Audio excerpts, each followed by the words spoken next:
결혼 전에 와이프는 강릉에 있고 저는 이제 서울에서 장거리 연애를 했어요. 서울에서 강릉까지 가는데 보통 3시간이면 가는 거리예요. 근데 저는 운전하는 걸 별로 안 좋아해요. 그래서 1시간마다 쉬어야 돼요. 휴게소에서. 그래가지고 남들은 3시간이면 갈 거리를 저는 4시간, 4시간 반을 걸립니다. 정말 운전하는 게 싫어요. 피곤하고 힘들어요. 직장 생활을 하면서 강릉에 가려면 끝나고 가려면 얼마나 힘들겠어요. 피곤한데 그것도 장거리 운전하는 것도 좋아하는 것도 아니고 피곤하고 힘들고. 그런데 강릉에 가면 사랑하는 사람이 있다고 생각하니까 피곤하고 힘들고 싫어도 그 마음보다는 즐거운 마음, 그죠? 위로가 되는 거예요. 운전하는 것이 싫고 괴롭고 피곤해도 그곳에 가면 내가 사랑하는 사람을 만날 수 있구나 라는 생각 때문에 즐겁고 위로가 되는 거죠. 여러분, 복음은 뭐예요? 복음. 기쁜 소식이에요. 기쁜 소식. 자, 강릉에 가는 길, 차 운전하는 게 나한테는 고난되고 싫고 피곤한데 그곳에 가면 사랑하는 사람을 만날 수 있다라는 것이 뭐겠어요? 기쁜 소식인 거예요. 그곳에 가면 사랑하는 사람을 만날 수 있다. 그러니까 그 복음의 시작, 기쁜 소식의 시작은 결국은 고단한 내 인생길, 힘들고 어렵고 고단한 내 인생길이지만 그곳에 가면 사랑하는 모든 것들을 만날 수 있다라는 이 복음의 시작을 통해서 우리가 삶의 역전이 되어 위로를 받고 즐겁고 기쁘고 평안을 주는 것의 시작이다라는 거예요. 그래서 오늘 우리에게 전하는 이사야의 외침이 2가지가 있습니다. 첫 번째는 하나님이 우리를 위로하신다는 거예요. 그것이 복음의 시작이에요. 아멘. 우리가 어렵고 힘들잖아요. 고된 일을 하잖아요. 힘들어요. 고돼요. 괴로워요. 근데 하나님이 우리를 위로하신다. 이게 복음의 시작인 거예요. 아멘. 그곳에 가면 내가 사랑하는 모든 것들을 만날 수 있다. 그렇기 때문에 그 고난의 길이 오히려 즐겁고 기쁨이 될 수 있는 거겠죠. 2번째 이사야 외침이 있어요. 그게 뭐냐면 그 복음, 그 말씀, 그것은 하나님의 말씀, 그것은 영원히 서리라라는 외침인 거예요. 오늘 이사야 40장 2절에 너희는 예루살렘의 마음에 닿도록 말하며 그것에게 외치라. 그 노역의 때, 힘듦, 괴로움, 고난의 때가 끝났고 그 죄악이 사함을 받았느니라 함과 같은 거예요. 오늘 본문에서 이사야 외침의 성경 배경은 이래요. 성경 배경은 어떤 거냐면 이스라엘이 아수르라는 나라하고 바빌론의 나라 때문에 가난해지고 고통받게 되고 질병, 삶의 문제 등 괴로워하고 있었어요. 그랬더니 하나님께서 이 괴로워하는 백성, 애들에게 내 백성을 위로하라라고 시작하는 거예요. 그래서 이사야 40장 1절 시작을 너희의 하나님이 이르시되 너희는 위로하라 내 백성을 위로하라라고 시작하는 거죠. 여러분들도 경제적인 어려움 있습니까? 직장에서 친구 간에 가족 간에 어떤 문제나 어려움이 있습니까? 질병이나 병이나 걸려서 어떤 문제가 있습니까? 그것을 해결하기 위해서 우리는 때로는 기도를 할 때가 있죠. 어려움과 괴로움 속에서 있을 때에 하나님이 우리에게 주시고자 하신 것은 바로 위로인 거예요. 제가 가끔 이렇게 유튜브나 이런 걸 보면 TV를 잘 안 보고 유튜브를 많이 보는데 유튜브에서 그 협상 전문가가 나왔어요. 협상 전문가. 우리나라 최초의 협상 전문가예요. 협상은 무슨 협상이냐면 자살해 죽으려고 하는 사람들한테 가가지고 이제 내려오라고 협상하거나 뭐 인지를 잡고 있는 사람들을 협상하거나. 근데 주로 우리나라에서는 뭐 인지를 잡아서 이런 협상보다는 자살해 죽으려고 위에 올라가서 그 사람을 내려오게 하는 협상이 가장 많대요.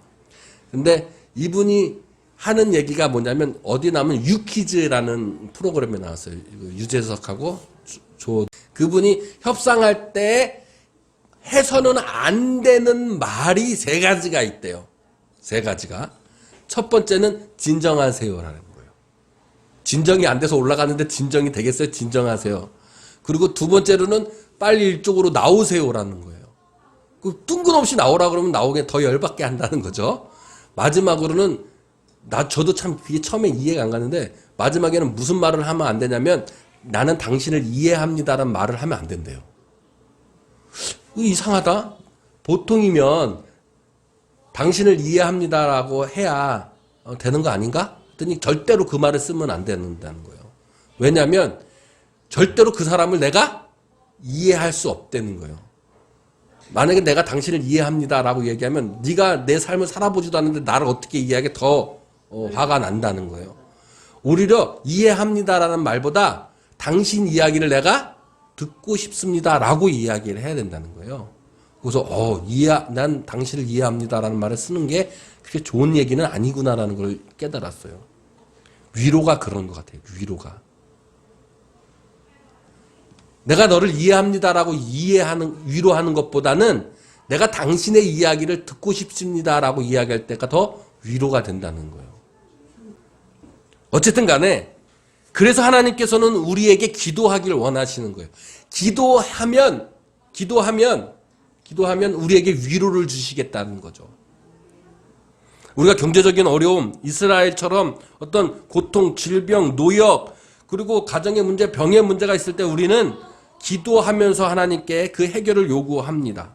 그러면 하나님께서 반드시 우리에게 위로해 주시겠다라는 것이 복음의 시작인 거예요. 하나님의 위로가 복음의 시작인 줄로 믿습니다. 여러분 기도하세요. 하나님께서 여러분에게 위로해 주십니다. 그런데 그러면 하나님께 위로받기 위해서는 우리가 어떻게 해야 됩니까? 기도해야 되는데 그러면 어떻게 기도해야 합니까? 복음의 시작을 우리가 어떻게 받아야 합니까? 라는 질문이 생길 수 있어요. 우리는 보통 기도할 때 경제적인 문제가 생겼어요. 그러면 기도하잖아요. 그러면 내가 지금 당장 1억이 필요합니다. 하나님 1억 주세요. 그렇게 기도하죠. 만약에 무슨 질병이 걸렸어요. 하나님 빨리 질병에 낫게 해주세요. 무슨 문제가 생겼어요. 그러면 하나님 빨리 문제를 해결해 주세요. 보통 이렇게 기도하잖아요. 그러면 과연 그런 기도가 왜 하나님께서 위로해 주시는 기도가 되어지지 못하는가? 하나님께 위로받기 위해서 내 기도가 이루어지기 위해서는 우리는 어떻게 기도해야 되는가? 라는 것을 오늘 이사야에서 우리에게 알려주고 있는 거예요. 가장 중요한 건 뭐냐면 우리에게 와야 합니다. 하나님의 위로가 우리에게 와야 할 것이고 복음이 우리에게 와야 할 것이고 성령이 우리에게 와야 하고 예수 그리스도가 우리에게 와야 하고 말씀이 우리에게 와야 한다는 거예요. 축복이 우리에게 와야 해요. 우리에게 위로받을 수 있는 기도, 위로를 받기 위한 기도, 말씀, 성령, 예수, 축복이 우리에게 오게 하는 기도, 그 기도가 있다라는 거예요. 그것을 오늘 이사야 본문과 마가복음 1장에서 복음의 시작이라 말씀하면서 우리에게 말씀하고 계시는 거죠. 여러분 위로 받을 수 있는 기도 하길 원하지 않으세요? 말씀, 성령, 축복, 예수 그리스도가 우리에게 오게 하는 기도를 우리 원하지 않으세요? 오늘 제 말씀을 잘 듣고 여러분 기도할 때 문제가 생겼을 때 괴로운 문제가 생겼을 때 여러분 방식대로 기도하지 말고 오늘 성경에 있는 말씀대로 한번 기도해 보시길 바랍니다. 그러면 하나님의 위로가 우리에게 옵니다. 성령이 우리에게 임합니다. 복음이 시작됩니다. 예수 그리스도를 만날 수 있습니다. 말씀이 우리에게 오는 거예요. 이사야 40장 3절에 외치는 자의 소리여 이르되 너희는 광야에서 여호와의 길을 예비하라. 사막에서 우리 하나님의 대로를 편탄하게 하라라고 했어요. 주님의 길을 예비하래요. 왜 예비하겠어요? 누가 와야 되니까? 주님이 와야 되니까 주님의 길을 예비해야 되는 거예요. 하나님이 와야 되니까 하나님의 대로를 우리가 평탄하게 해야 되는 거예요. 그래서 마가복음 1장 1절부터 3절까지 하나님의 아들 예수 그리스도의 복음의 시작이 이렇게 되는 거예요. 선지자 이사야 글, 오늘 이사야의 선지자 글은 40장 3절을 빗대어 얘기하시는 겁니다. 글을 보라, 그 글을 보라는 거예요. 내가 내 선지자를 내게 앞세워 보내리니 그가 내 길을 준비하리라. 광야에 외치는 자의 소리가 있어 이르되 너희는 주의 길을 준비하라. 그가 오실 길을 곧게 하라라고 하셨어요. 여러분, 우리가 주님이 오실 길을 우리가 얼마만큼 곧게 했습니까? 우리가 얼마만큼 주님이 오시는 길을 우리가 예비했습니까? 그 예비하는 것, 준비하는 그 기도, 위로받기 위한 기도, 성령, 말씀, 예수님, 하나님 축복이 오게 하는 기도가 바로 오늘 말씀에 있는 거예요.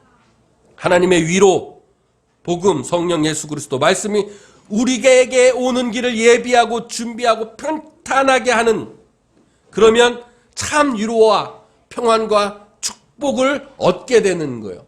우리가 성령을 받게 되는 거예요. 우리가 목사님들이 많이 얘기하잖아요. 성령 받아야 된다. 말씀 받아야 된다. 예수님 만나야 된다. 대체 어떻게 해야 우리가 예수님 만나고 성령 받을 수 있어요? 우리 오늘 말씀을 통해서 이렇게 기도하면 주님의 오시는 길을 우리가 평탄하게 준비할 수 있는 기도가 되는 거예요. 할렐루야. 우리 여러분 이렇게 기도하시길 바랍니다. 잘 들으세요.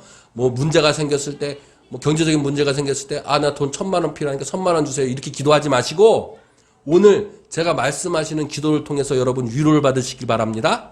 그리고 문제가 해결되고 참 평안, 참 축복을 얻으시는 기도가 되시길 주님의 이름으로 축원드립니다. 오늘 그 문제의 해답 어떻게 기도해야 되냐면 40장 4절에 이렇게 기록하고 있어요. 골짜기마다 도두어지며, 첫 번째 우리의 기도가 어떻게 해야 되냐면 골짜기가 메워져야 돼요. 골짜기가 도두어져야 한다는 것은 골짜기가 메워져야 한다는 거예요. 골짜기가 뭐예요? 골짜기. 이게 골짜기죠. 골짜기가 이렇게 있으면 메워지면 어떻게 돼요? 골짜기가 구비구비하니까 메워지면 평탄하게 되는 거예요. 그죠? 길을 곧게 만들려면 골짜기가 그러니까 메워져야 돼요. 골짜기가 메워져야 돼요. 이게 무슨 얘기일까요? 우리가 살면서 우리가 너와 내가 골이 생겼어 이런 얘기를 할 때 있잖아요. 어? 너와 내가 앙금이 있어. 골이 생겼어. 느낌 오시죠? 제가 설명 안 해도. 예? 내가 친구와 골이 생겼어. 가족과 골이 생겼어. 남편과 아내와 골이 생겼어. 자녀와 골이 생겼어. 내가 직장 상사와 부하와 골이 생겼어. 중요한 건 내가 하나님과 골이 생겼어. 하나님과 골이 생겨서 하나님과 나 사이에 골짜기가 있는 거예요. 그럼 그 골짜기를 메워야 돼요. 어떻게 메울 수 있어요? 어떻게 메울 수 있어요? 내 남편과 내 아내와 내 친구가 골이 생겼으면 어떻게 메울 수 있어요? 용서하면 메울 수 있는 거예요. 용서하면. 안 그래요? 골이 왜 생겼어요? 용서하지 못했기 때문에 골이 생기는 거예요. 하나님과 내가 멀어지는 것들이 있어요. 하나님과 내가 멀어져서 골이 생겼어요. 그러면 여러분은 하나님 그 골짜기를 메워야 돼요. 뭘로 메워야겠어요? 하나님과 내가 멀어졌어요. 뭘로 메워야 돼요? 여러 가지가 있을 거예요. 저는 다 놓고 얘기합니다. 기도와 찬양과 예배로 외워야 되는 거예요. 하나님께서 우리를 용서해 주신 것 같이 너희도 용서하라 하셨어요. 용서는 있잖아요. 우리가 예배하고 기도하고 찬양할 때 하나님께서 우리를 용서해 주셔서 하나님과 나 사이가 멀어졌던 골을 메워지는 사건이 일어나는 거예요. 내 남편과 내 이웃이 멀어졌던 그 골을 용서를 통해서 메워지는 사건이 일어나는 거예요.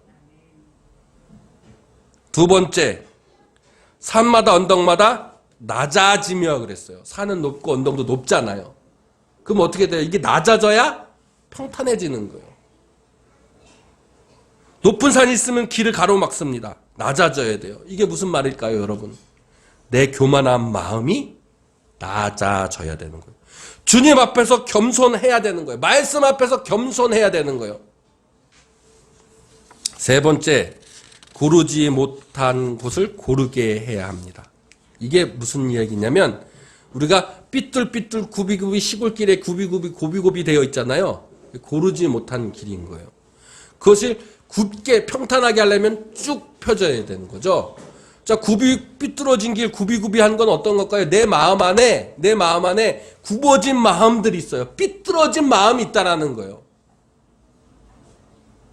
부정적이고 어떤 것을 보든지 부정적이고 어떤 것을 하든지 삐뚤어진 마음이 있어요. 그 삐뚤어지고 부정적인 마음을 곧게 하고 긍정적인 것들로 바꾸어야 돼요.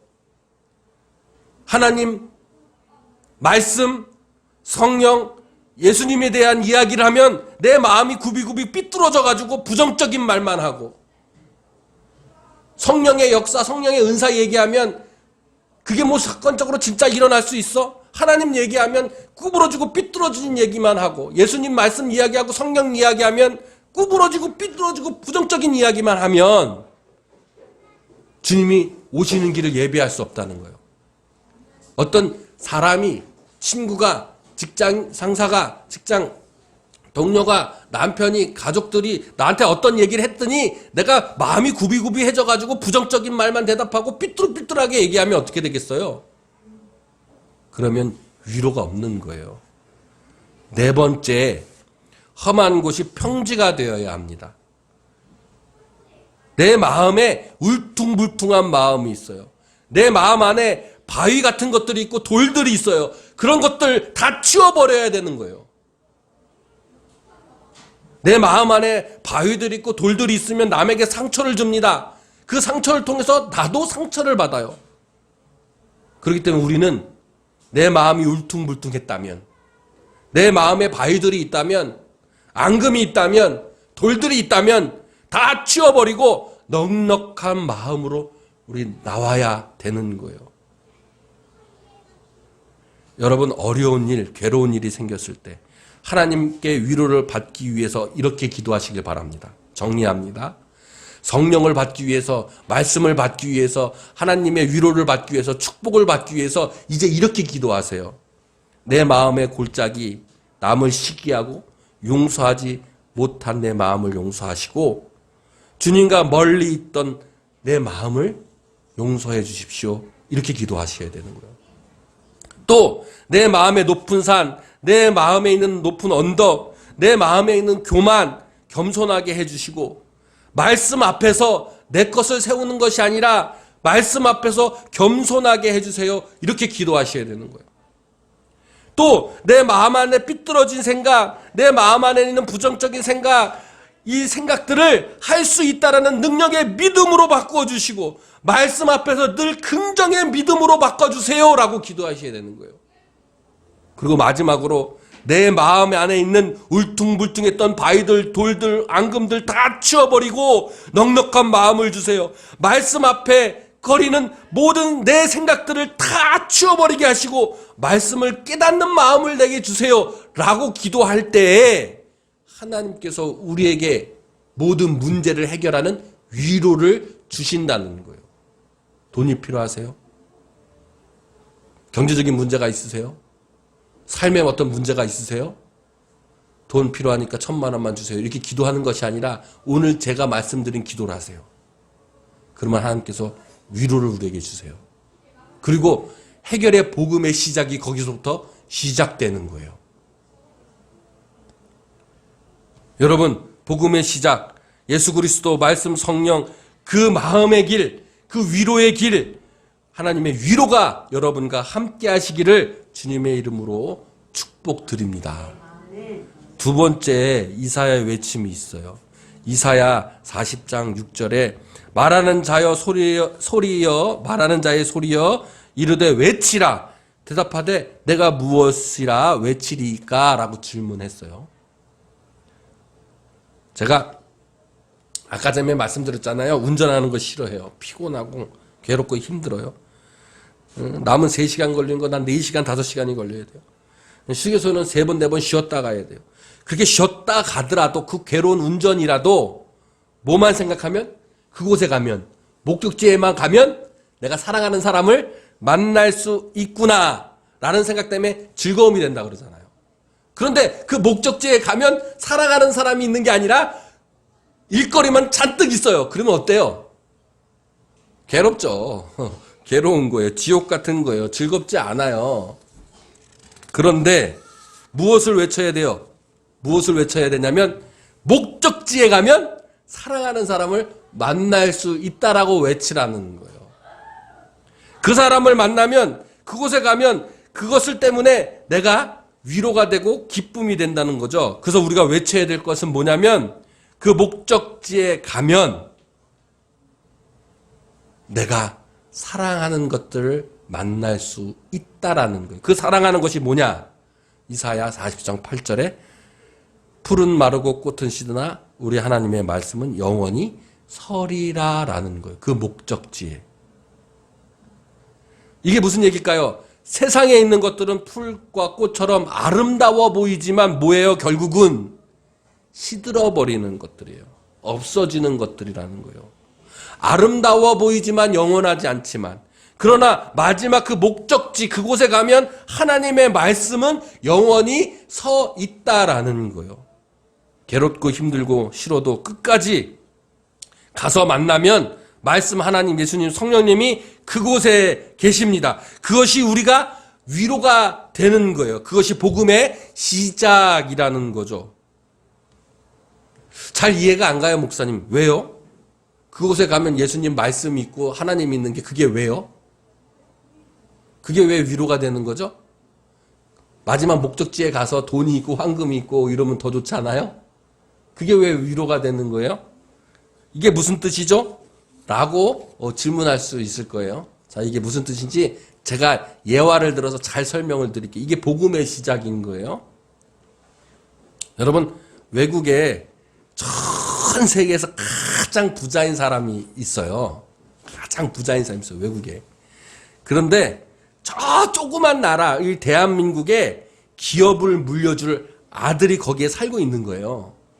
그래서 이 아버지가 수행원을 데리고 비행기를 타고 쫙 아들 찾으러 우리 대한민국에 다 왔어요. 그런데 그 아들은 자기가 누구의 자녀인 줄을 모르는 거예요. 그래가지고 아르바이트 하면서 근근히 생활하고 살고 있었어요. 힘들게 사는 그 아들의 아버지가 찾아와서 이렇게 얘기하는 거예요. 너는 내 아들이야. 자, 내 나라로 가자. 내 나라로 가면 아버지, 그 아버지 나라로 가면 아버지 기업을 물려줄게. 네가 아버지 기업을 맡아봐. 당신이 바로, 여러분이 바로 그 아들인 거예요. 아멘. 그 목적지에 가면, 아버지의 나라에 가면 아버지의 기업을 우리가 물려받는 거예요. 그래서 그 목적지에는 하나님이 계시고 예수님이 계시고 성령님이 계시고 하나님의 위로가 거기에 있는 거예요. 하나님 나라를 우리에게 맡겨주시는 거예요. 천국의 열쇠를 여러분에게 맡겨주셨듯이 이사야는 바로 그것을 외치고 있는 거예요. 이게 복음의 시작인 거예요. 여러분이 누구입니까? 하나님의 자녀인 거예요. 아멘. 그곳에 가면 하나님의 나라를 여러분에게 맡겨주세요. 하나님의 기업을 여러분에게 맡겨주시는 거예요. 그래서 우리는 아버지가 오시는 그 길을 준비하는 거예요. 그 길을 곧게 하는 거예요. 지금 당신이 힘들고 문제가 있고 괴로워도 그곳에만 가면 하나님 아버지의 나라, 그곳에 영원한 하나님의 말씀이 그곳에 서 있는 것이에요. 너는 내 아들이다. 이것이 하나님의 말씀이 영원히 서 있어요. 우리에게 주시는 하나님의 위로이며 복음의 시작인 거예요. 우리의 기도는 예수님이, 하나님이, 성령님이 우리에게 오시는 길을 예비하는 기도가 되어야 합니다. 그럴 때 복음의 시작, 하나님께서 여러분을 위로해 주실 줄로 믿습니다. 기도하시겠습니다.